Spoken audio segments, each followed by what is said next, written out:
Tov, Mahamar la maîtresse, je rappelle que la feuille que je vous ai transmise est au bout du compte un enseignement que nous tirons du Rav Yitzhak Outner, qui est un Rav américain qui était en Amérique. Je vais juste rappeler deux mots sur le Rav Outner, qu'on sache de qui on parle. Il a écrit une série d'ouvrages qui est absolument exceptionnelle, qui s'appelle Pachad Yitzhak, qui est concise, mais qui est très dense. Et le Rav Yitzhak Outner, je rappelle.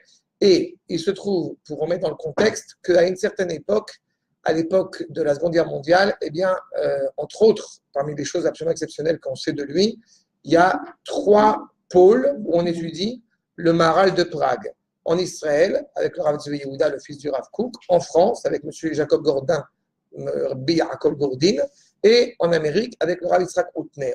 Donc, c'est quelqu'un de profondément important, semble-t-il parenté avec le Rav Kook.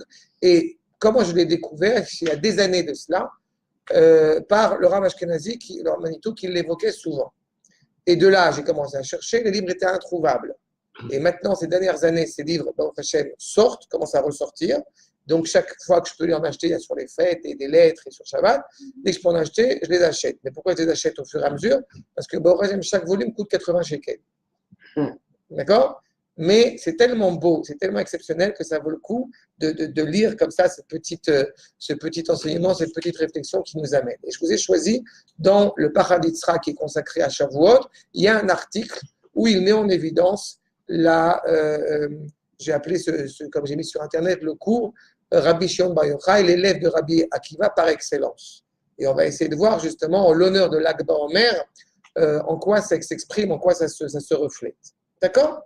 Donc, Mahamar 38, la maîtresse, nous dit ainsi, le Rav Outner, Keshaya Rabbi Akiva, Chavush Vebeit Asurim. Rabbi Akiva est en prison. Amar lo Rabbi Shimon Bar Yochai, Lamdeni Torah. Enseigne-moi la Torah. Amar lo Eini Melamdecha. Je ne peux pas t'enseigner, je suis en prison. Regardez la réponse de Rabbi Shimon parce qu'elle est assez exceptionnelle et terrible. On ne va pas comprendre. Amarlo, im einata melamdeni. Si tu ne m'enseignes pas la Torah, d'abord, je vais traduire ça un peu en langage moderne pour vous faire encore plus titiller, je vais cafeter ça à papa. Ani omer le yochai abba. Et en plus, je te dénonce à la royauté romaine. Umosrecha le malchut. Amarlo, béni.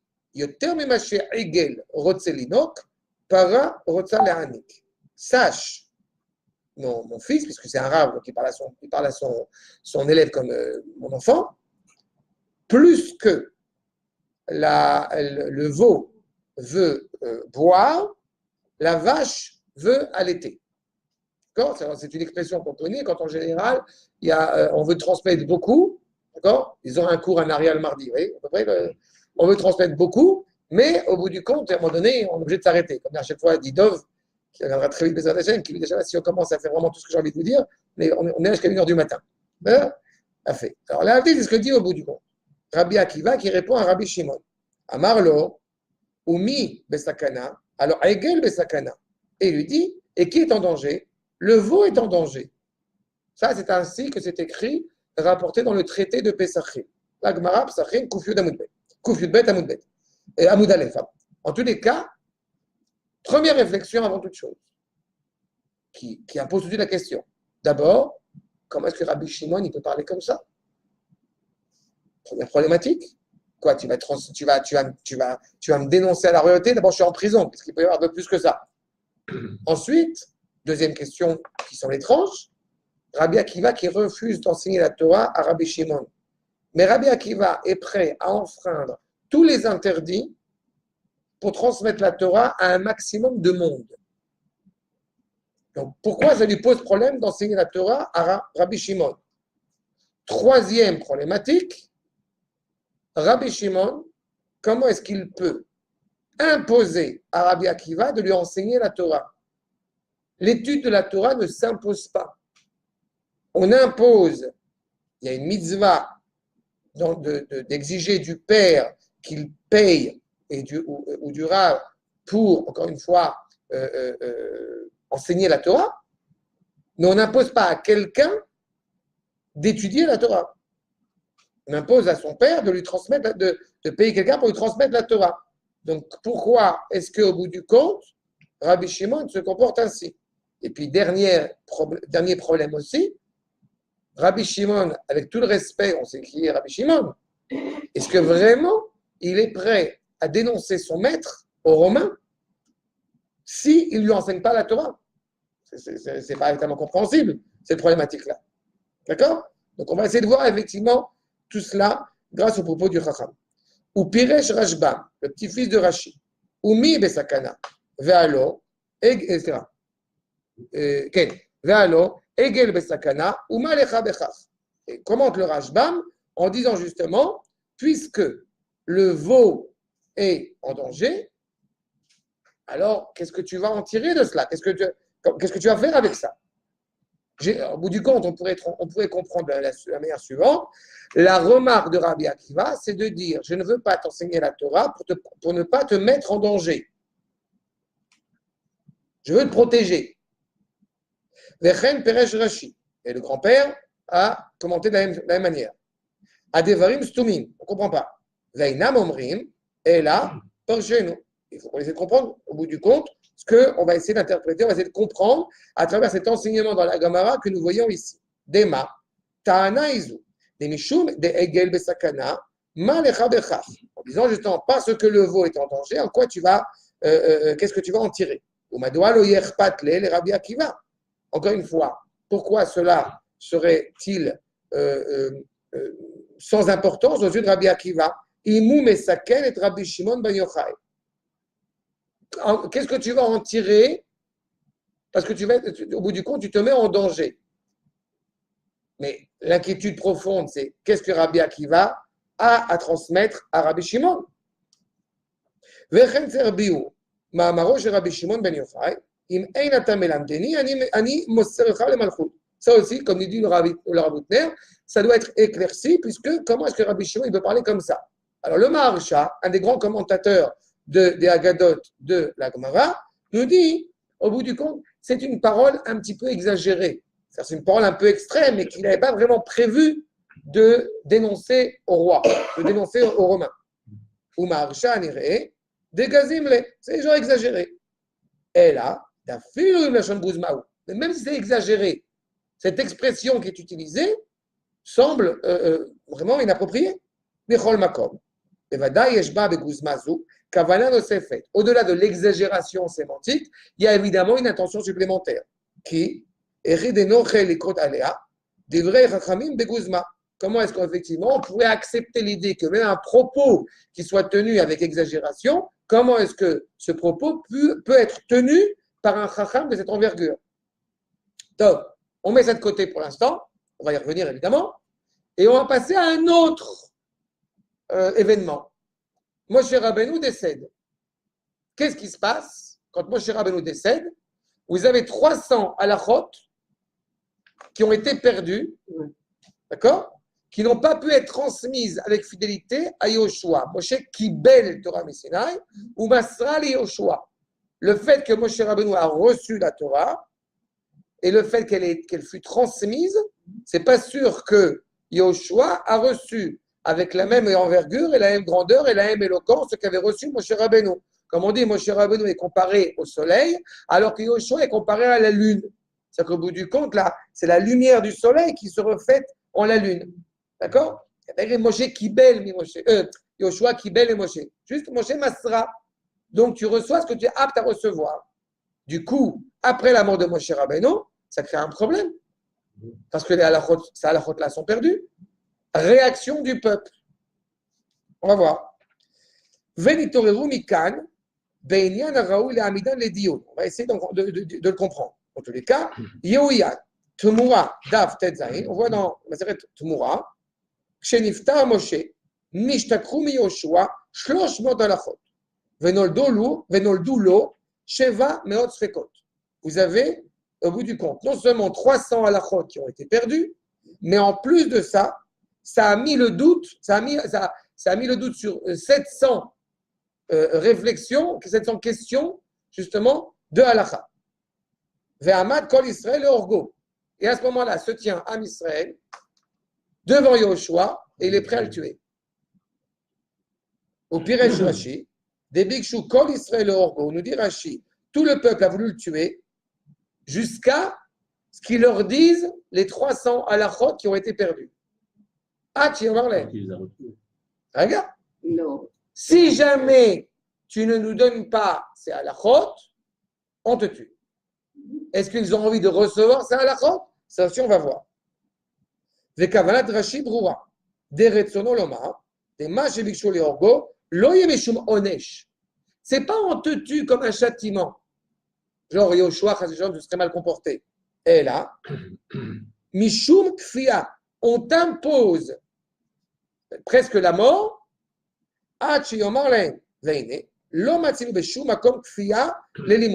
On n'a pas trouvé en aucune manière d'obliger quelqu'un à étudier la Torah, sinon tu meurs. Il y a d'autres choses sur lesquelles on invoque la mort si jamais tu enfreins tu transgresses tel ou tel commandement, mais pas sur le limud Torah. Ve'arama, be'ilchot Talmud Torah. Et le Rav Moshe Isserlich, dans les lois sur le Talmud Torah, nous dit ainsi. Passak des kofin et à Av, l'iskor melamed l'ipno. On fixe la halakha qu'on impose à un père de louer les services d'un enseignant pour enseigner à son fils. Aval, lo uskerak fia, les gabegou falimou. Mais on ne peut pas imposer au bout du compte à quelqu'un ce qu'il va étudier. D'accord? Je t'impose d'étudier telle ou telle chose. Non. Parce qu'encore une fois, le mélamed, il doit aussi prendre en considération l'âge pédagogique, la sensibilité de chaque élève en fonction de ce qu'il est capable d'étudier. Lo le av, velo le chacham. Pas au père ni au chacham. Velo le lomed atzmo. Et même pas à celui qui étudie en soi. Mais on peut orienter, on peut aiguiller, on peut penser que donner du crédit à. Ve'alken, nire, des ach de ratsu kol Israël, la rogue et Yoshua, milta achrita et chabego. Jusqu'à ce qu'au bout du compte, ils transmettent clairement ces 300 halachot qui ont été perdus. C'est là? Pour l'instant, c'est clair? Top. Donc, on va continuer la complication. Tu as compris le premier propos par rapport à Rabbi Shimon et Rabbi Akiva? C'est une très bonne question. On va y arriver. Mais qu'est-ce qu'il dit? Mais surtout, encore une fois, qu'on vient de dire à l'instant qu'on ne peut pas imposer l'étude de la Torah. Peut-être que justement ces 300 halachot, eh bien, font allusion à quelque chose de plus profond que simplement enseigner la halakha, qu'enseigner simplement la Torah.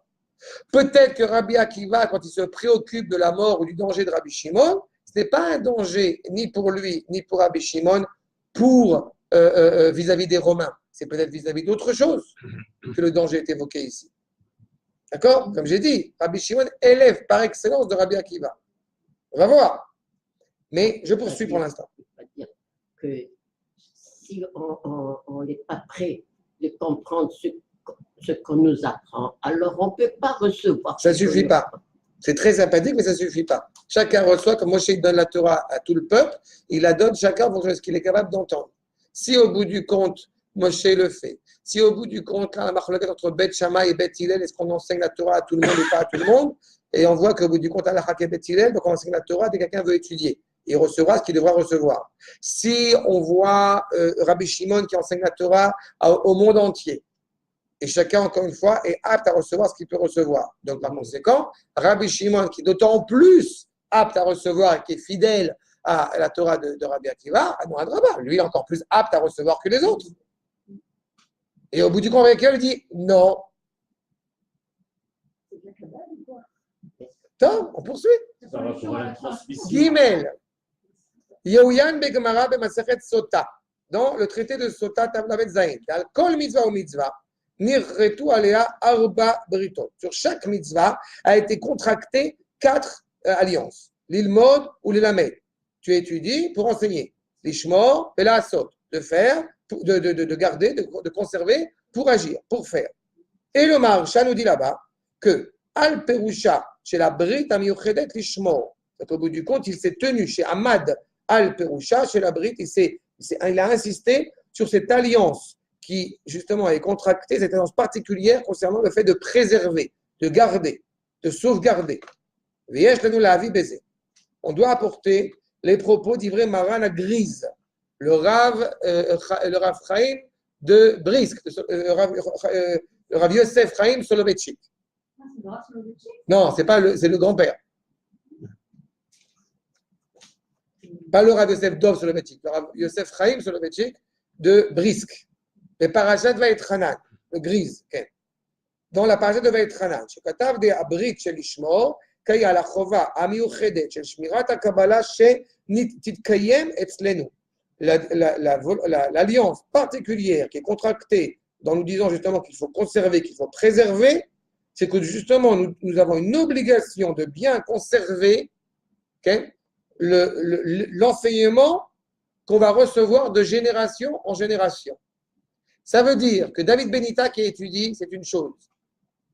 Mais le Rav Zeni, le Rav Eliyahu Chaim Zeni, Ben Arav Meir Zeni qui reçoit la Torah, c'est autre chose. Et si jamais le Rav Eliyahu, il a oublié, une virgule de ce qu'il a reçu de son père, de son grand-père, de son arrière-grand-père, de son arrière-arrière-grand-père, il se met en danger. Parce qu'il a une responsabilité colossale sur le peuple tout entier.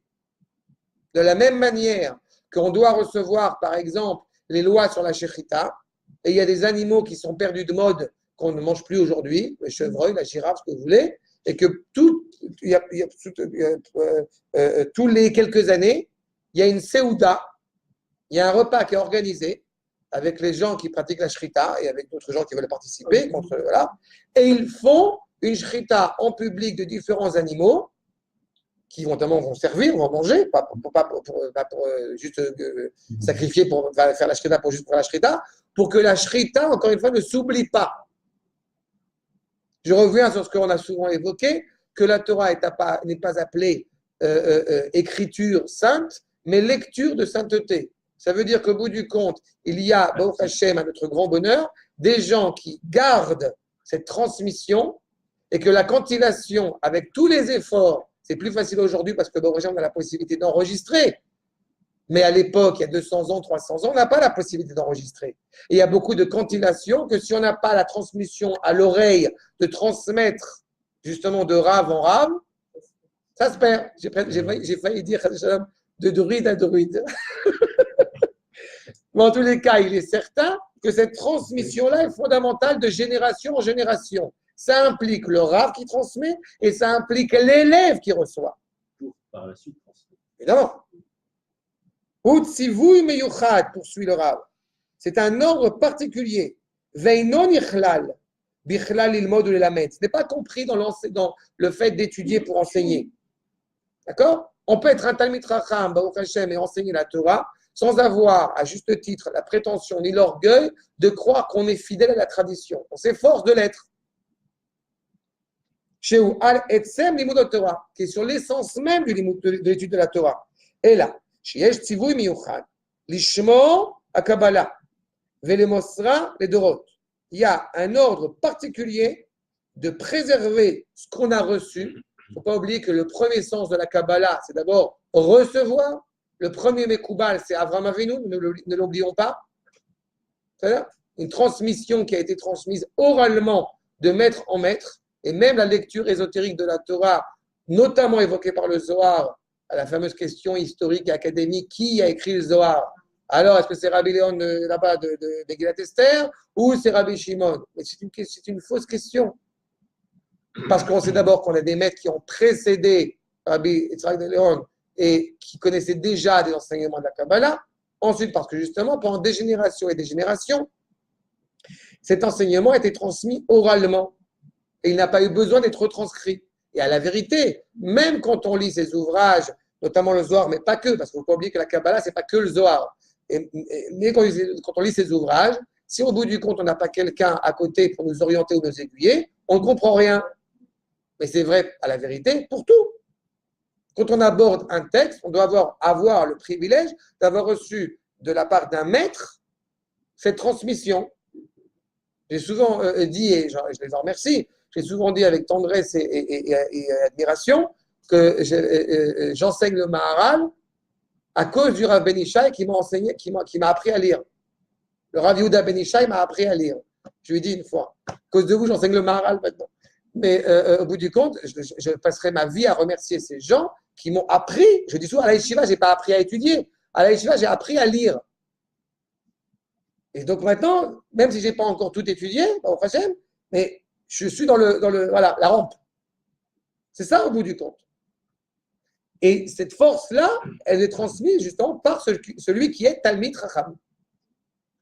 Mais maintenant, tous ces livres-là, que ça fait combien d'années que c'était défendu de les ouvrir? Ça n'a jamais été défendu de les ouvrir.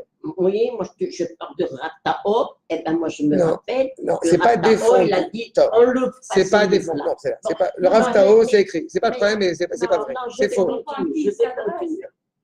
Ce que je voudrais dire, que maintenant, tous ces livres-là, ils sont dans tous les magasins. Même quelqu'un qui ne sait pas apprendre, qui n'a pas un métier qui lui apprend, il peut l'ouvrir le livre alors et apprendre. C'est-à-dire, et alors Il va rien comprendre. Et alors mais non, parce que je viens de dire à l'instant, je viens d'expliquer à l'instant qu'il ne comprend rien. Non, parce que je connais un. C'est encore une fois, je t'en prie. Bah, d'accord. Oui, parce qu'il a rien Parce qu'il a rien compris. Mais c'est pas une sakana, c'est une sakana, encore une fois, quand personne a fait preuve malheureusement d'un orgueil mal placé, et qu'au bout du compte, elle croit qu'elle peut aller toucher des textes, toucher des propos, sans avoir eu, encore une fois, un aiguillage derrière. Il ne faut quand même pas oublier, pour ne pas la citer, mais celle qui se fait appeler la rabbinite Esther Chikon d'Amérique là-bas, qui a chanté cette dépravée, qui quand même se prétend être une kabbaliste hors pair. Quand tu vois qu'elle est sur la tombe du Ravari et qu'après elle a été mettre des denteuses avec le drapeau des personnes, les gens, ils leur tuent et tuent. D'accord, mais encore, peu importe. Peu importe. Le fait est ça. C'est pas. On n'a pas besoin. On n'a pas besoin de démonstration. On n'a pas besoin de démonstration. Nous n'avons pas besoin de. Nous n'avons pas besoin de démonstration pour prouver encore une fois que celui qui n'est pas habilité à étudier n'étudie pas. D'accord? Il est clair encore une fois, et on va le voir tout à l'heure avec le Rambam, sur évidemment l'implication morale, j'ai envie de dire, les évocations morales au préalable qui permettent à l'homme d'ouvrir un texte. D'accord? Je dis souvent que la première leçon pédagogique quand un enfant va toucher un livre de Torah, ça va être le livre, il tombe, je le prends, je l'embrasse.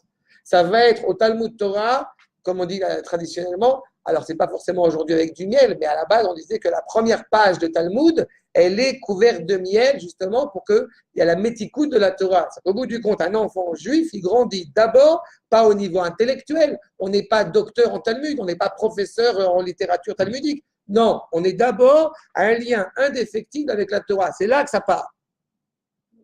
C'est là. Tu veux dire quelque chose?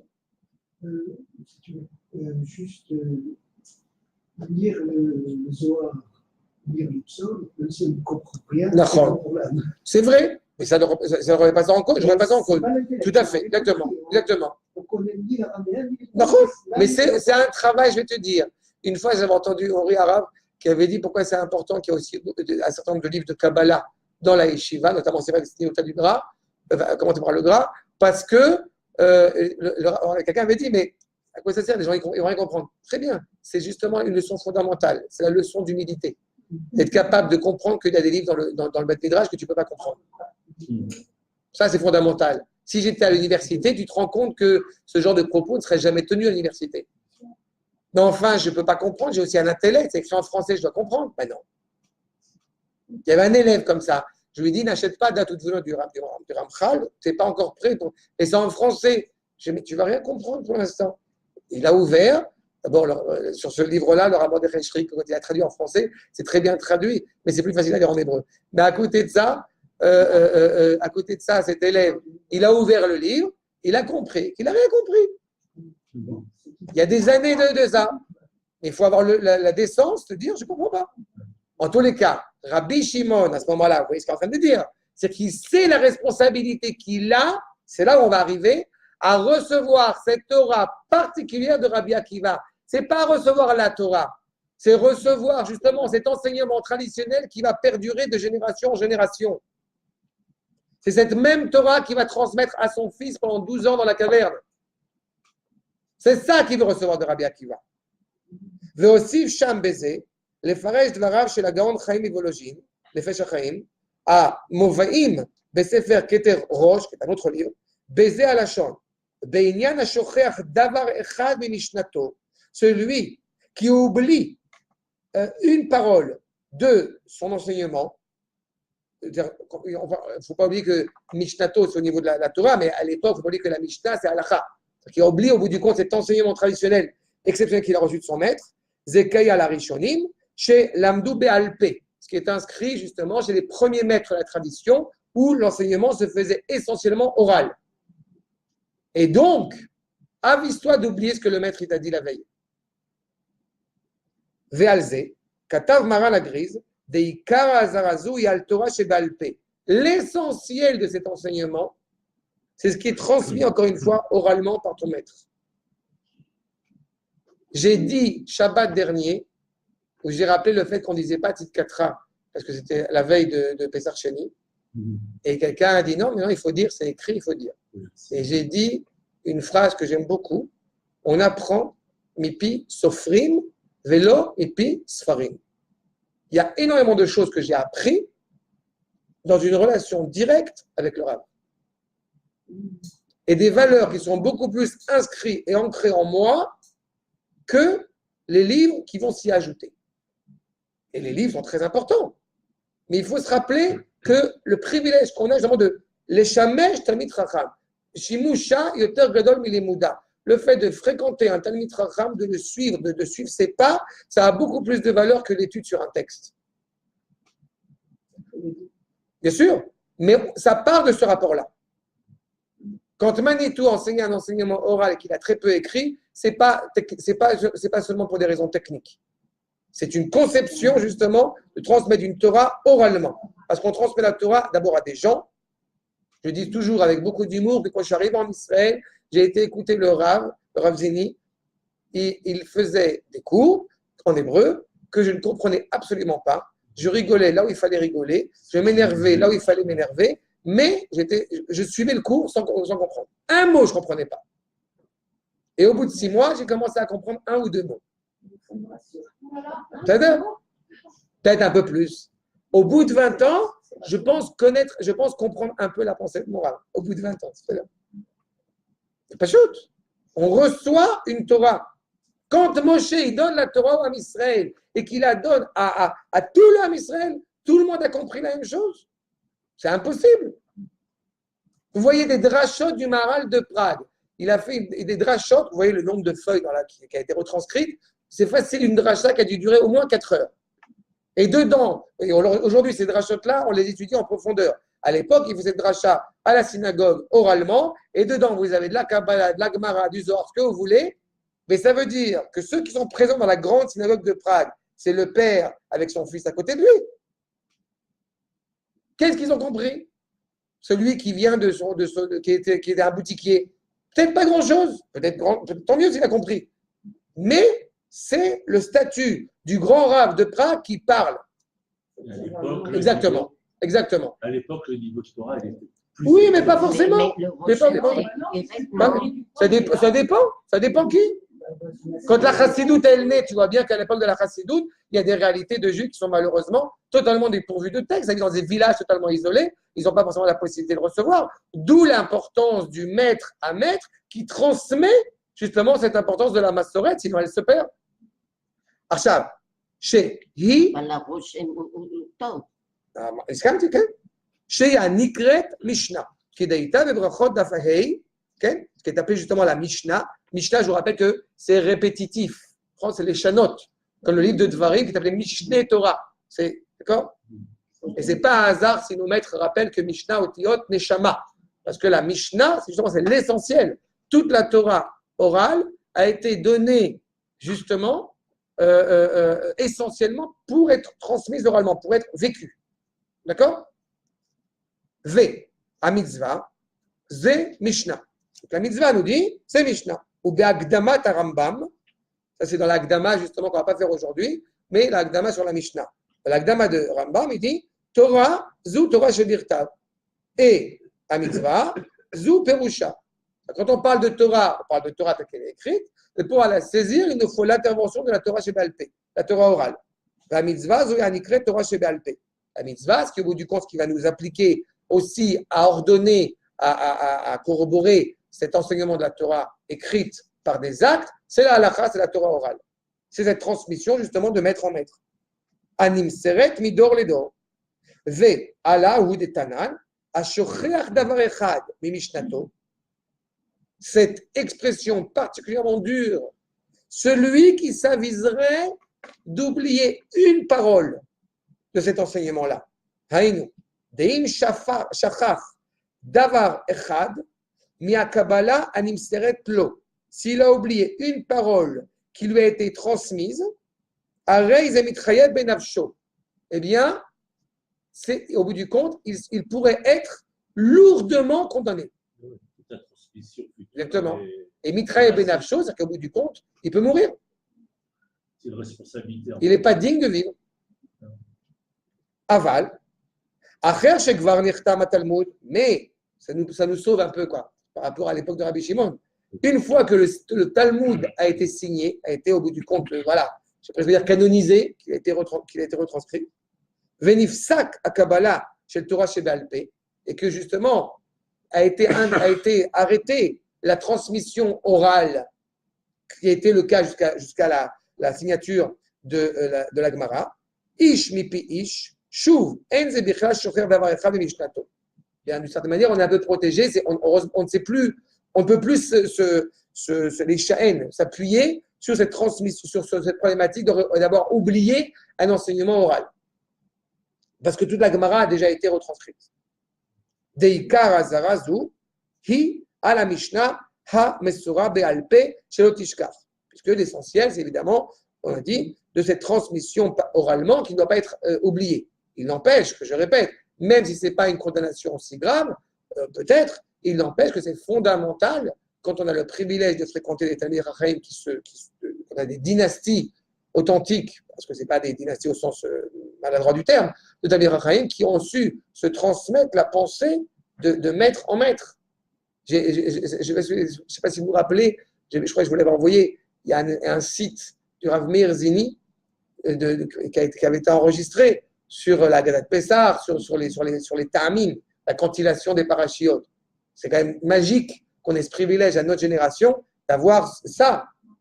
Et j'ai connu des gens qui ont vécu en Algérie, dans ce coin-là de Oran, etc., de Tiret, et qui ont reconnu l'air.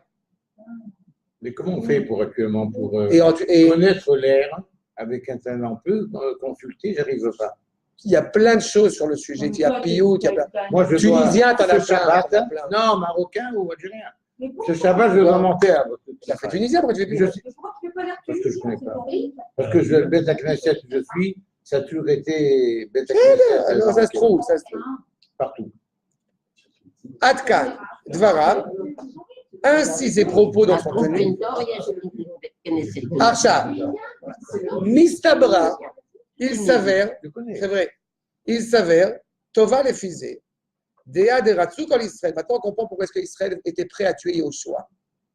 Quand Israël, de Ratzou kol Israël, la rogue et Yoshua, Ach yama alem et ha'alachot shenishkechu, ein ze mitzad kfiya al kiyum Talmud Torah sheyesh beze.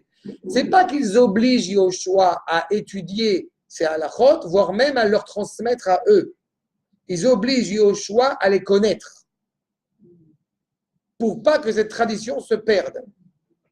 D'accord?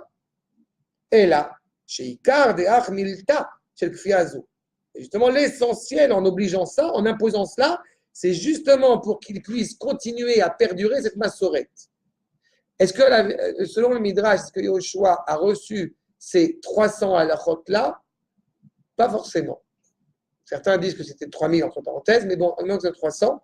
Il n'empêche qu'il est allé vers Akadosh Baruch Hu, qui lui a dit, il faut que je connaisse ces halachot-là, il faut que je transmette après. Et Akadosh Baruch Hu lui a dit, c'est pas le moment.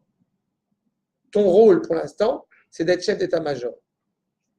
C'est comme certains disent, oui, mais si je pars à l'armée, alors du coup, je vais moins étudier la Torah. C'est vrai. Mais il y a un temps pour tout. C'est vrai que quand je m'occupe des enfants, du coup, j'étudie moins la Torah. C'est vrai. Ces halachot, elles ont été retrouvées. Elles ont été retrouvées, pas en partie, elles ont été retrouvées totalement par Otniel Ben Kenaz par le Iyun, Mitoch Iyun, par le Limud Torah de Otel Ben Kedad, le premier des juges. Mais il n'empêche que ça implique aussi quelque chose de fondamental. C'est-à-dire que dans cette transmission de la Torah, il y a aussi un temps pour tout. D'accord? Arshad, en tous les cas, il nous dit, il est affouché Mesuré Dei, Ishamer Lechapen Tishkar. Surtout, l'essentiel, c'est de ne pas oublier ce que tu dois préserver.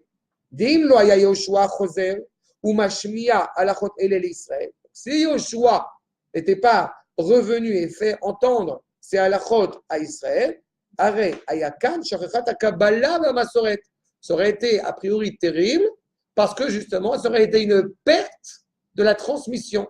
Il ne faut jamais oublier justement que le moussar, la morale, est reliée à ce terme de Masoret, de Messira, de transmission. Il y a un terme très pompeux dans la tradition qui m'énerve.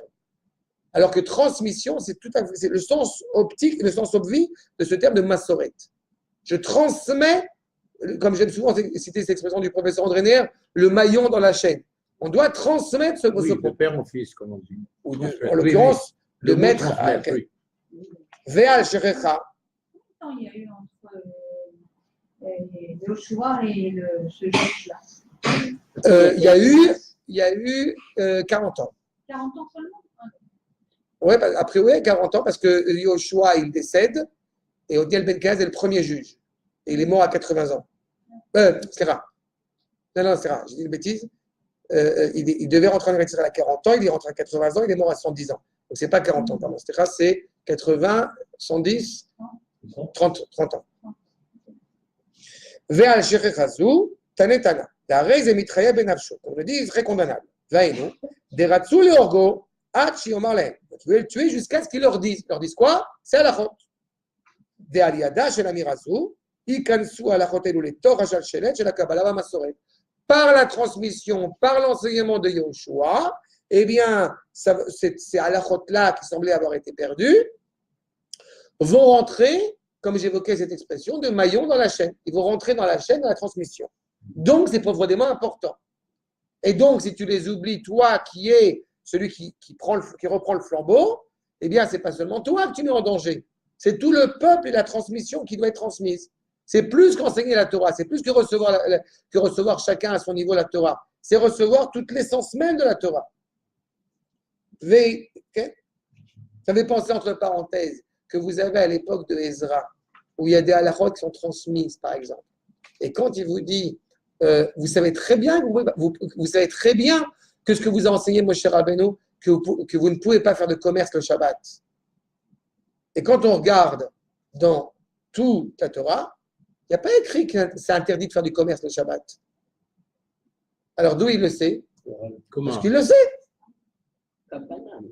C'est oral. Exactement.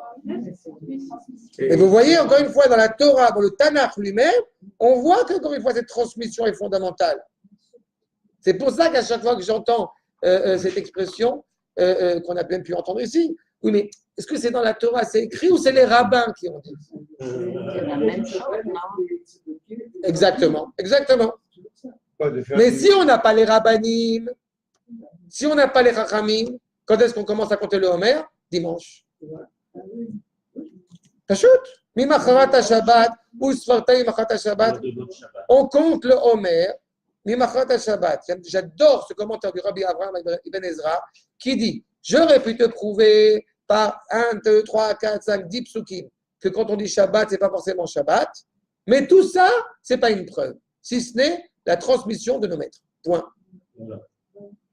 Et tant qu'un juif ne comprend pas cela, il peut aller acheter du pain chez le boulanger, mais il acquérera la Torah. Parce que la Torah, on l'enseigne chez les Arabes. Arshad.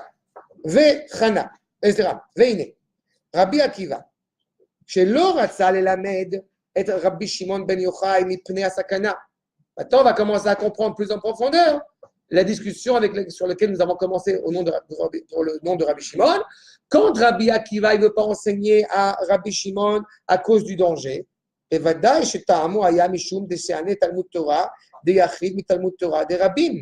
évidemment qu'il pensait que c'est plus élevé le Talmud Torah à une personne que le Talmud Torah qu'on va enseigner à beaucoup de gens. Quand on enseigne la Torah à beaucoup de gens, on prend comme point de départ que peut-être certains, justement, vont comprendre certaines choses, d'autres ne vont pas comprendre. C'est-à-dire, tu as parlé du Rav Tao tout à l'heure. Le Rav Yosef Zini nous a raconté une fois que le Rav Tao, il fait un cours à Ramon, et il y a plein de gens qui vont participer à ce cours. Et un jour, quelqu'un il sort du cours. Le Rav Yosef Zini, très proche du Rav Tao, il va à tous les cours du Rav Tao. Et à la fin du cours, le Rav Yosef, il y a quelqu'un qui vient le voir et dit « Mais pourquoi il a parlé comme ça pendant le cours aujourd'hui? C'était pas clair. » Et le Rav Yosef, qui est un ami Raham, alors il a très bien compris. Il a dit il y avait dans le cours quelqu'un que le Rav Tao il a vu, qui n'aurait pas dû être dans le cours. Qui est venu au cours, mais qui n'aurait pas dû, à la priori, qui n'aurait pas dû être dans le cours. Et donc, le Rav Tao a parlé comme ça, pour justement que lui, il ne comprenne pas, et comme ça, il ne sort pas des propos totalement nuls et non avenus du cours. Mais il faut être un Talmid Chacham pour être capable de sonder cela et de savoir entendre ce qu'il faut. Celui qui ne sait pas entendre justement la Torah comme il se doit, il passe à côté. Il y a des askamot de livres. C'est pareil. Mais il y a l'askama de tel rab et de tel rab, du grand rab. Lisez l'askama.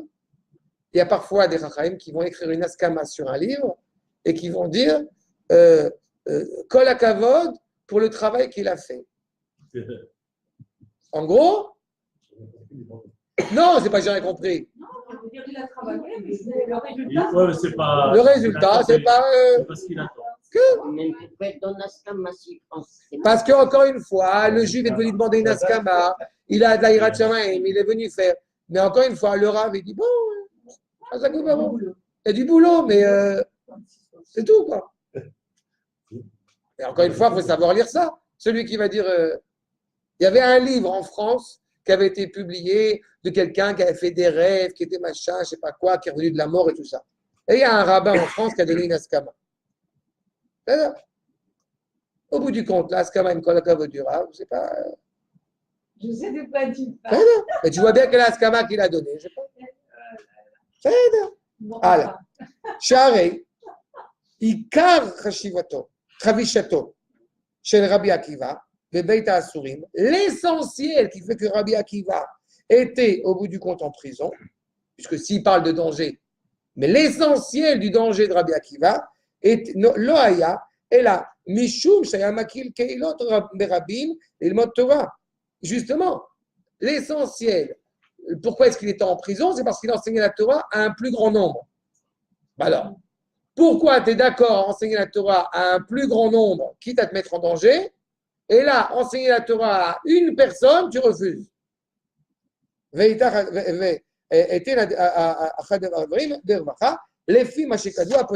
on comprend ce que ça signifie. Nous dit dans la suite, justement, des Rabbi Akiva, des Bedera, c'est Rabbi Akiva. Divrei Rabbi Akiva, Gama Rambam Modé, et le Rambam aussi insiste sur ce point, des Rachai Aya Lachmir Alatzmo, tu peux être pointilleux sur toi-même, Mishum de Adam Gadol Aya Ve Letzorech Hasha, tu peux être pointilleux sur toi-même, que tu dis effectivement, je ne veux pas enseigner maintenant parce que ce n'est pas le bon moment. Vein Ezvarel et les Rabbi Akiva, des Kolzeo Benegal et Talmud Torah des Rabbim. À la rigueur, dans ce cas-là, comme tu te mets en danger en enseignant la Torah à un plus grand nombre, alors tu peux être pointilleux sur toi en te disant bon, peut-être je n'ai pas enseigné maintenant parce que je me mets en danger, c'est pas bien. Aval, mais Talmud Torah de Yachid, mais quand il s'agit d'enseigner la Torah à une personne, où il y a moins de danger, donc tu n'as pas à invoquer l'idée que tu ne peux pas enseigner. Hanan, tu joues, je fais bouger la caméra. Comme justement c'est intéressant, c'est pour faire un petit chacha. C'est pas cher. Plusieurs personnes. Achab, on comprend que, au bout du compte, ce qui est évoqué ici, ça renforce cette idée que ce n'est pas Stam la Torah qui va transmettre à Rabbi Shimon et c'est pour ça qu'il refuse. Mais je n'ai pas encore répondu au bout du compte à quel danger il fait face. Aval, Talmud Torah de Yachid, en zet tzorech hasha'a kol kach. Ou mipnei kach, amar lo Rabbi Akiva, le Rabbi Shimon, ben Yochai, eini melamdecha. Du coup, je ne te l'enseigne pas. Ça, regarde. On a dit tout à l'heure, c'est là où on va arriver, que si tu as oublié une virgule de la transmission de la Torah que tu reçois de ton maître, de génération en génération. Tu as oublié quoi? Tu as oublié une virgule, tu as oublié un mot, tu as oublié la Torah. Une petite chose. Un Non, détail. tu as oublié dans la transmission ou dans le. On a dit, on a oublié. De ce qu'on t'a enseigné. Tu as oublié l'enseignement que tu as reçu, que tu dois transmettre de génération en génération. Eh bien, tu te mets en danger. Tu es condamnable. Le fait que Rabbi Akiva il ait pris sur lui de recevoir toute la Torah, puisque nous savons que la Torah de Moshe, elle est directement retransmise à Rabbi Akiva, soit. Mais toi, Rabbi Shimon, je ne veux pas te mettre en danger. Rabbi Shimon dit, te préoccupe pas de cela. Je suis prêt à la recevoir. Vous voyez la problématique? Ce n'est pas le danger du Romain. D'accord? Il va partir dans la caverne, pas parce qu'il a peur des Romains. Il va partir dans la caverne parce qu'au bout du compte, ces Romains, ils vont l'empêcher d'avoir à transmettre à son fils qu'il doit lui transmettre. J'ai perdu mon temps à cause de leurs bêtises. Quel maître c'était? Arshav, regardez le dernier, la suite. Valze analo Rabbi Shimon ben Yochai. Be'agzimo alav sheyomar le Yochai Abba. Quand il dit effectivement en exagérant, dire je vais cafeter à papa Yochai, veim sort autant la malro et qui va te dénoncer. Vekavanata chez la Guzmazou, hi les galotes, les Rabbi Akiva, c'est afin de révéler à Rabbi Akiva chez Otam d'ivrei Torah, c'est même propos de Torah. Chez Omevakesh Arshav Emenu, limsor lo, en sof inyana mitzat Torah limut sheyesh bahem. C'est pas justement l'idée d'enseigner un enseignement de Torah commun à tous. Et là, chez Ikar Kavanatohu, les divrei Torah, Keilu sheyesh bahem mishum shmira tamasoret va Kabbalah, mais d'enseigner les éléments, les enseignements fondamentaux qui vont être retransmis de génération en génération. La Iloula de Rabbi Shimon, alors qu'on dit que traditionnellement il est décédé ce jour-là. Az, au bout du compte, où on comprend que un maître qui décède, un grand maître de cette envergure qui décède, ce n'est pas un jour de tristesse, mais c'est un mariage, puisqu'il monte un échelle supplémentaire vers Akadosh Baruch Hu. Donc il part de là, mais pour être encore plus près d'Akadosh Baruch Hu. Donc c'est appelé Iloula. Mais il y a un autre enseignement qui est attiré de cela. C'est que la Torah de Rabbi Akiva aurait pu être perdue. Mais à la mort de Rabbi Shimon, le fait que cette Torah orale soit conservée, c'est la preuve que la Torah est sauvée. C'est la preuve que la Torah est éternelle. Quand on nous dit que la Torah, avec les 24 000 élèves qui sont partis à la guerre et qui a été décimée, au bout du compte, ça veut dire que peut-être, Chas Shalom, la Torah, elle meurt. Que Dieu nous en préserve. Elle ne peut pas mourir, mais si la Torah n'est plus présente sur terre, la terre n'a plus de raison de tourner. Et donc, à la mort de Rabbi Shimon, en transmettant cette tradition et en mourant, que cette tradition va justement se poursuivre, eh bien, c'est la promesse que justement cette transmission a passé. Arshav, Dayenu, Divrei Torah Keilu She'im, Rabbi Akiva, Lo Im Saram Lo, Arshav, si Rabbi Akiva n'avait pas transmis cette Torah à Rabbi Shimon maintenant, Aluli Mem Liot Nishmatim, Mishal Shelet HaKabbalah Kol Ikar. Eh bien, ils auraient pu être totalement abrogés, totalement oubliés, totalement disparus de la transmission, de l'avancement, de la révélation de cette parole divine. Sha'arei, Ta'anato je Rabbi Shimon ben Yochai, le Rabbi Akiva, Imamash Doma Bedome. C'est au bout du compte de transformer quelque chose de similaire à la même réflexion qu'a eu les Ta'anatam chez le Kol Israël, à la même réflexion qu'a eu le peuple juif envers Yahushua, chez Bikshu le Orgo, la même remarque terrible qu'a eu le peuple envers Yahushua, eh bien, ressemble, je dirais, presque goutte pour goutte, à Rabbi Shimon qui demande à Rabbi Akiva. La même application. Venit paresh lanu, da'enu mishum de halachot ka'elu. En raison de ces halachot, shenishkechu beyemei avalo shel Moshe. C'est même halachot qui avait été perdu, qui avait été oublié à cause de la tristesse, de l'endeuillement de Moshe Rabbeinu. Im lo haya Yoshua, mamtsiam bechazara l'Israël. Si Yoshua n'avait pas su les récupérer pour le bien d'Israël, ayun ishkachin, elles auraient été totalement oubliées. Venishmatim miklaliyuta chez la Kabbalah ve'amemira. Elles auraient été oubliées, elles auraient totalement disparu. Et la tradition, la transmission ne serait pas passée. Des rabbis Lo Shana. Rabbi Cheya Minan Lo. Si encore une fois le maître n'a pas su, d'où l'élève il va pouvoir transmettre. Veleze Ramzou Lo. Rabbi Shimon le Rabbi Akiva. Be'akzimo Elav. Chez Gamou Kavalato et Divrei Torah Kaelu. En gros, l'intention de Rabbi Shimon est la même que celle qu'on a évoquée au préalable.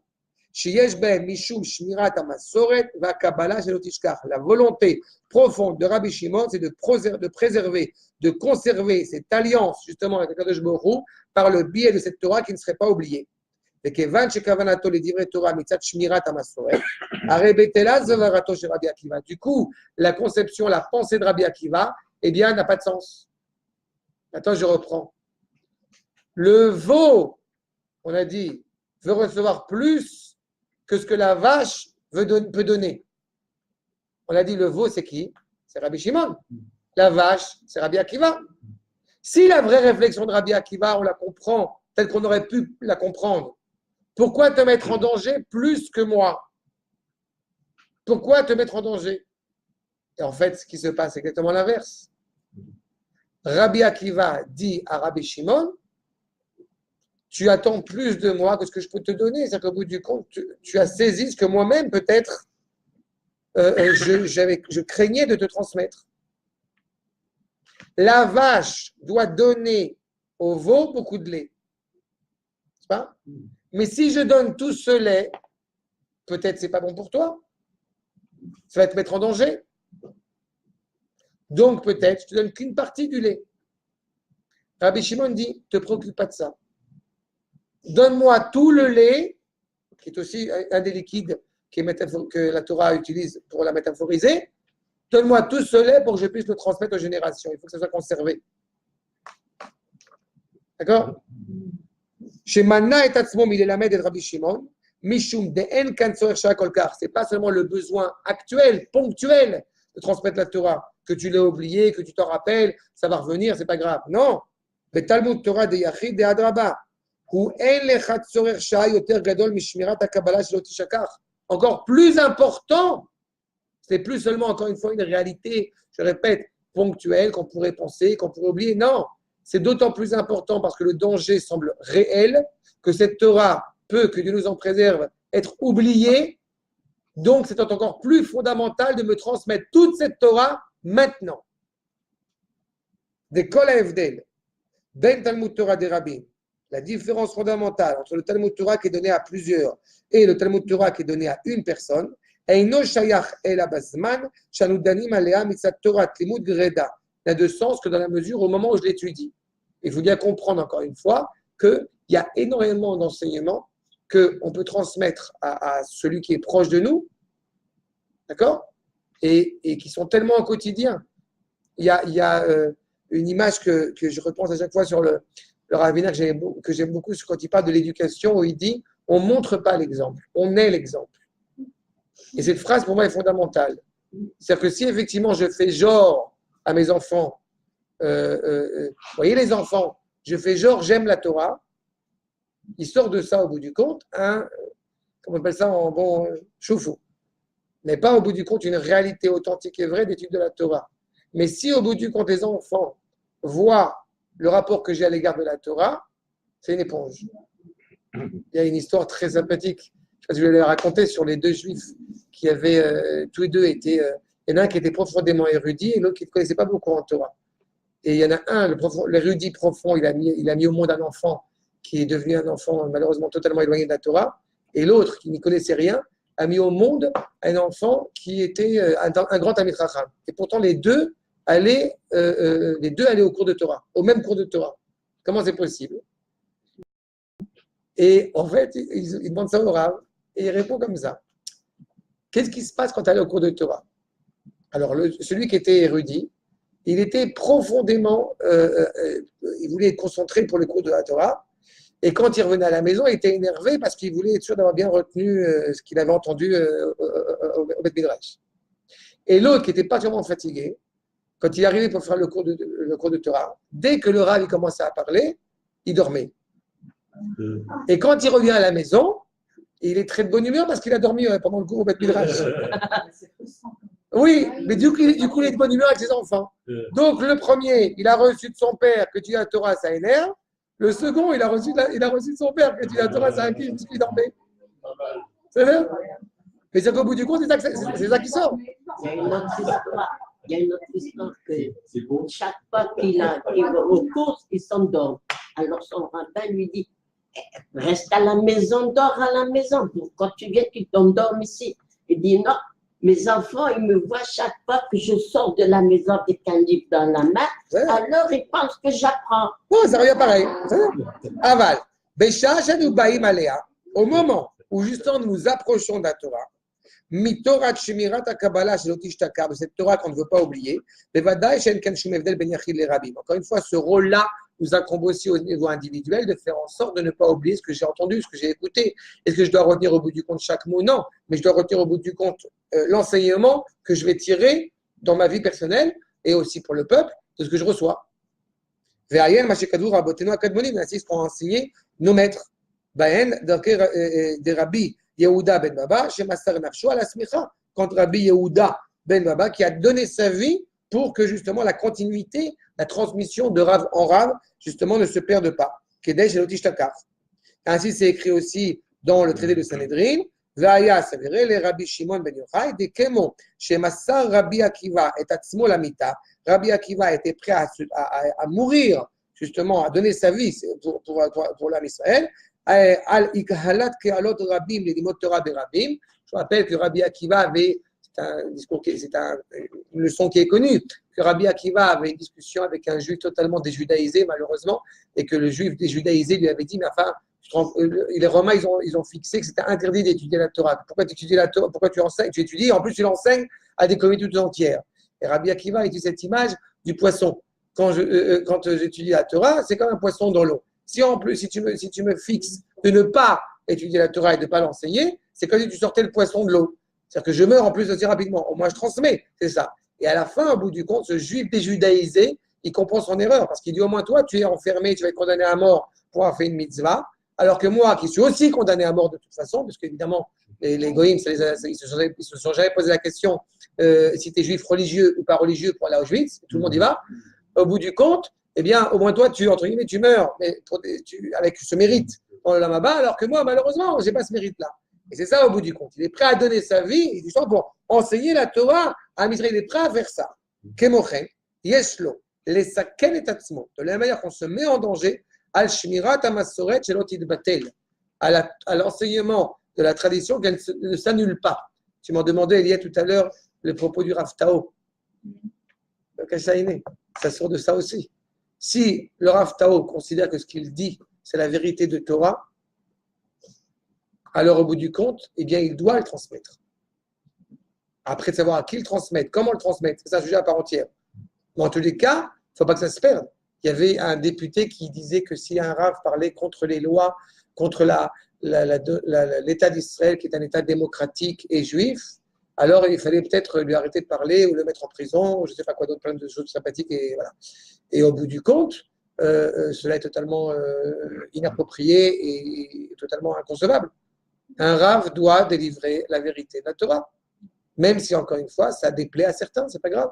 Après, encore une fois, ça dépend des formats aussi. Ça dépend comme je dis, les cours qu'on met sur YouTube et tout ça, je suis bien placé pour en parler, mais il y a la fameuse Mechina Eli qui diffuse des cours, malheureusement, ça leur a créé des boires parce qu'ils disent ce qu'ils disent et que certains, comme c'est ouvert, encore une fois, les Osna et la Kotel, que tout le monde entend, alors c'est très dangereux. Ils ne comprennent pas ce que dit. Non seulement ils ne comprennent pas, ils comprennent de manière détournée. Dernièrement, vous sachez à quel point c'est totalement tordu. Dernièrement, il y avait un des rabbins qui a dit que Hitler était une bonne chose. Et ce Rav-là, il a dit ça, quand vous voyez le cours, c'était encore une fois, moi aussi ça m'arrive, avec un peu de cynisme, un peu d'ironie, pour réveiller.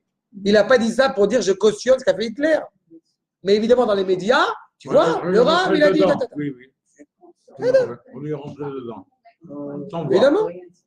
Arshal, Rabbi Shimon, tu reprends sur ce avec Rabbi Shimon, Ve'alze, Ishivo Rabbi Akiva, Yoter Mishegel Rotzelinok, Para Rotzalani. Plus que le veau, encore une fois, veut allaiter, la vache veut donner. Quel homme a Ani Monea et Tatsmi nous dit, on a dit, plus que, au bout du compte, la vache peut donner, le veau veut recevoir. Dit Rabbi Akiva, Animona et Tatsmi. Moi, je m'empêche. L'omito chashash et sakana tatsmi. Pas parce que j'ai peur pour ma vie. Elle a mis pnei, shani mesaken notre baiser. Mais parce que je te mets en danger en cela. Quel type de danger? Je répète, pas le danger des Romains. Le danger de ce que cela implique si tu oublies une virgule de ce que je vais te donner.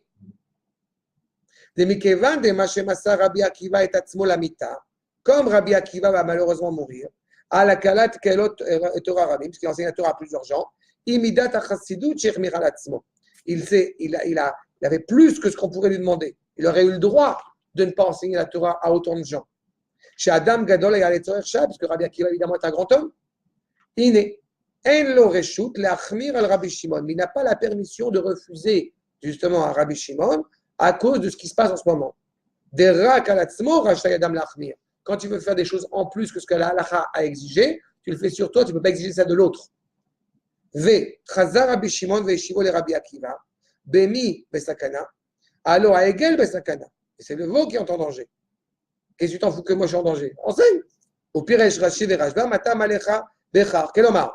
Alo ani metzidi mukhan leoto davar leachmir al atzmi letzorech sha'a shel shmira ala masura ve ala kabbalah shel otishtakach. Au bout du compte, Rabbi Shimon va dire à Rabbi Akiva, moi je suis prêt à me mettre en danger. Ne te préoccupe pas de cela. Je suis prêt à assumer ce rôle qui me mettrait en danger devant Akadosh Baruch Hu, de peut-être perdre, de risque de perdre une virgule de la Torah pour pas qu'elle s'oublie. Je suis prêt à ce danger-là. Donc, ne t'inquiète pas pour ça. Donc, ne te préoccupe pas de cela, toi, Rabbi Akiva.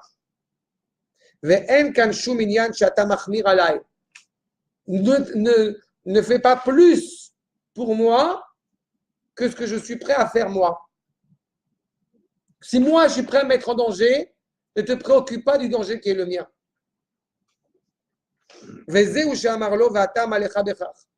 Que moi, je me mette en danger, dit Rabbi Akiva, c'est dire. Et pourquoi toi, je dois te mettre en danger? Réponse de Rabbi Shimon, je suis prêt à ça. Parce que c'est tellement important de recevoir la Torah pour la transmettre que je suis prêt à cela. Ça veut dire que même si Rabbi Akiva, il a oublié une virgule. Oui, mais c'était fondamental que Rabbi Akiva réponde de la sorte et c'était fondamental que Rabbi Shimon réponde de la sorte. Exactement. Du support. Exactement. Exactement. Rabbi Akiva ne peut pas ne pas transmettre. Il ne pouvait pas ne pas transmettre, mais d'un autre côté, il faut savoir à qui transmettre, il faut savoir si la personne qui va recevoir, elle est au bout du compte apte à recevoir réellement ce qui va être reçu. Et donc Rabbi Shimon, au bout du compte, lui prouve cela. Mais donc, c'est plus une recherche de sa volonté réelle. Oui, oui. Enfin, c'est pas volonté, en tout cas capacité. On peut avoir une bonne volonté, mais malheureusement, on n'a pas les éléments pour. D'accord. Le problème, c'est que le danger, il existe a priori dans tout enseignement. Oui, mais il y a un enseigne, il y a forcément une perdition. Il a fait. Et c'est pour ça qu'on te. C'est plus que perdition. D'abord, c'est pour ça qu'on dit c'est-à-dire l'importance de faire attention à ce qu'on dit. Je raconte toujours ce qu'on appelle une fashla, une fadira. Un des premiers cours que j'ai donné de ma vie, c'est dans une synagogue à Netanya. Je crois que je l'avais déjà évoqué ici. Et une synagogue à Netanya, de gens vraiment très sympathiques, enfin, le peuple très, très. Je ne dis pas ça avec un terme péjoratif, mais moi je sortais de la yeshiva, je sortais d'enseignements que j'avais reçus par le Rav et je transmets. Premier enseignement que je livre dans une synagogue de bons Sfaradim comme je les aime. Alors Lévinas, d'accord, voilà, j'ai commencé mon enseignement en citant Lévinas. Et c'était totalement inapproprié. Il y avait totalement c'était pas adapté aux gens à qui je transmettais ce que je pensais juste de transmettre. Mais ça s'apprend. Ça s'apprend aussi à mes dépens. Savoir aussi à qui je suis capable de transmettre et ce que je suis capable de transmettre. Et même dans cela, dans la démarche qu'on va faire, quand on va transmettre quelque chose à quelqu'un, de savoir sur quoi on fait. Allez, on baisse les yeux, on se tait, et sur quoi on ne se tait pas. Il y a des choses que j'ai entendues, même ici, et même dans la voiture, que parfois j'entends pas. Et heureusement que je fais ça. Non, mais c'est pas des bêtises. C'est pas des bêtises. Dans quelle voiture? C'est pas des bêtises. C'est pas des bêtises. Tu sais, je vais dire ça autrement. C'est pas des bêtises. Je vais dire ça autrement. Il y a des élèves de Shiur Aleph à la Yeshiva. C'est-à-dire, quand ils veulent faire des cours, quand ils veulent que je les aide pour préparer un Dvar Torah, tout ça. Ils me font lire ce qu'ils ont écrit, tout ça. Et parfois, il y a des choses, bon, c'est-à-dire. Et il me dit, ça va, c'est bien, ces trucs. C'est parfait pour un garçon qui est en Shiur Aleph. Mais même encore une fois, il y a aussi une maturité. Il y a aussi une maturité qui est importante. Et cette maturité-là, elle est nécessaire aussi à la condition de la personne. On ne peut pas demander, quand mon fils il va faire un Dvar Torah quand il a 11 ans, je ne m'attends pas à ce que mon fils il fasse un Dvar Torah du Zohar HaKadosh. Et je souhaite même qu'il ne fasse pas un Dvar Torah du Zohar HaKadosh. Je souhaite qu'il fasse un Dvar Torah en fonction de sa capacité pour l'instant. Et je pense qu'il avance très vite. D'accord? Et comme je dis vraiment sans aucun orgueil, sans aucune prétention, mais tout ce que je vous livre au bout du compte, c'est même si je me rends compte que j'ai encore beaucoup à étudier, mais sans le faire exprès, il y a 20 ans derrière.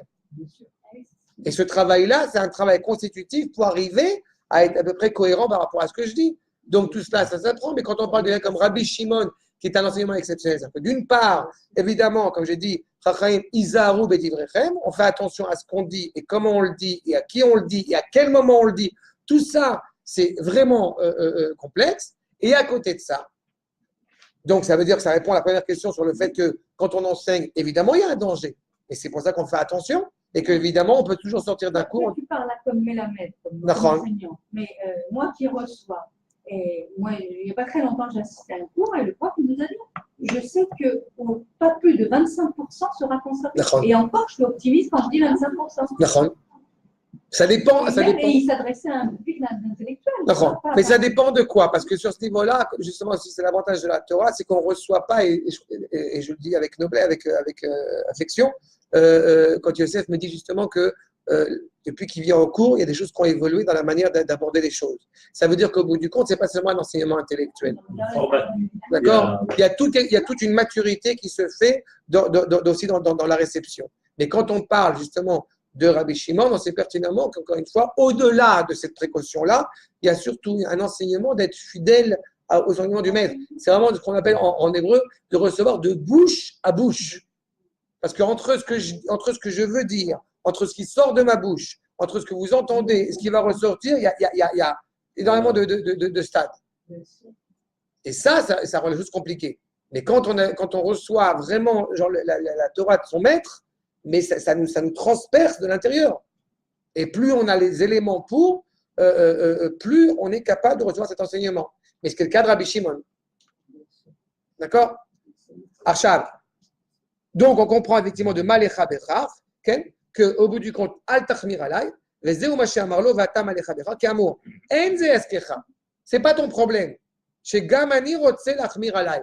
Qu'au bout du compte, moi aussi, je veux insister, je veux persister et être prêt à ce danger sur moi, comme toi tu es prêt à ce danger sur toi, et bien que moi aussi je suis prêt à ce danger sur moi.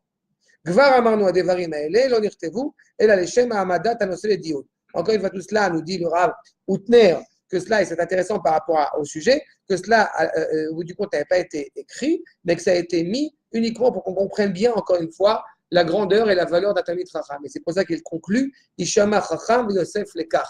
Au bout du compte, le sage entendra et il ajoutera justement en fonction de ça. Donc c'est d'autant plus intéressant. C'est Torah orale, encore une fois, continue à germer et à se transmettre de génération en génération jusqu'à aujourd'hui, jusqu'à demain. C'est ça? Des questions? Oui, c'est lui qui enseigne.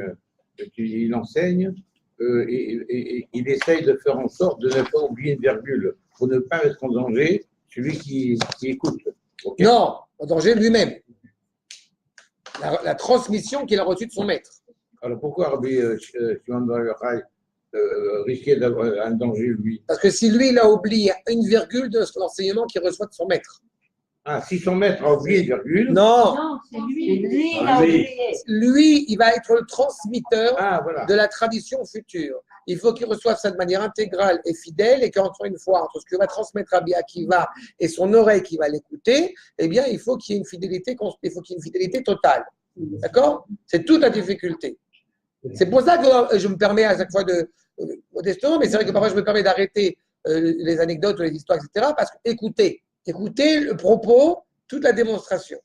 Et encore, je n'ai pas la prétention d'arriver à l'orteil de ces gens-là. Mais j'ai entendu souvent Manitou, dans des enregistrements, qu'à chaque fois, il disait ne m'arrêtez pas sur la phrase, ne m'arrêtez pas sur le cours, vous allez perdre le leçon, et moi, je vais perdre plus là où je vais. Et ça va dans ce sens-là. La valeur et la précision, chaque mot, je m'efforce, et avec mon français que je perds, chaque mot, il doit être réfléchi pour savoir ce que je vais dire, ce que vous allez entendre. C'est l'histoire là de Moshe qui est dans la classe de Rabbi Akiva enseigne. Et comment tu vois ça par rapport à ce qu'on vient de… La Torah transmise, au bout du compte, la Torah orale transmise par Moshe et par Rabbi Akiva, la Torah elle-même, c'est la même. Mais la manière de l'aborder, la manière de la transmettre de génération en génération, elle évolue pour se révéler avec encore plus de force. Moshe n'a pas été seulement un receveur, il a été un transmetteur. Il a su exactement comment transmettre à la génération qui sort du désert, il a su exactement transmettre la Torah à ceux qui sont devant lui. Et aussi pour les générations futures, les chefs de chapitre. C'est toujours très dangereux et j'ai envie de dire, même très attristant, quand parfois certains regrettent oh là là, on avait c'était un grand rave. Et genre maintenant le rave, il n'arrive pas, il n'est pas comme le rave d'avant. Mais il faut comprendre, et on dit pareil, des gens qui se permettent de dire sur le Rav Kook et le Rav Tzvi Yehuda, ce genre de propos. Mais le Rav Kook convient à toute la génération, mais le Rav Kook a transmis la Torah à une génération, le Rav Tzvi Yehuda transmet à une autre génération. Le Rav Kook c'est le Rav Kook, le Rav Tzvi Yehuda c'est le Rav Tzvi Yehuda. On dit pareil, genre le Rav Eliyahu, ouais, mais le Rav Meir, c'était. Le Rav Eliyahu, il transmet à une génération avec l'implication que ça a. Pourquoi est-ce qu'à Manitou, ils faisaient des cours et il y avait des panels, il y avait des penseurs et de différents axes, de différents angles, et pourquoi est-ce qu'ils parlaient comme ça et qu'aujourd'hui on ne parle plus comme ça? Mais encore une fois, c'est une autre génération. Quand on parle d'une génération qui est 68 arbres, quand on parle d'une génération qui est après la Shoah, quand on parle de ça n'a rien à voir avec la génération actuelle. Il y a d'autres, voilà, il y a d'autres implications qui ont tout ça. Et surtout, encore une fois, l'effet que ça va sortir après. Surtout l'effet que ça va sortir après. Adkan pour Rabbi Shimon Bezrat Hashem, donc je rappelle, mercredi soir, c'est le 33e jour du Homer, en référence à Lag BaOmer, d'où les raisons de ce cours aujourd'hui. Mikan,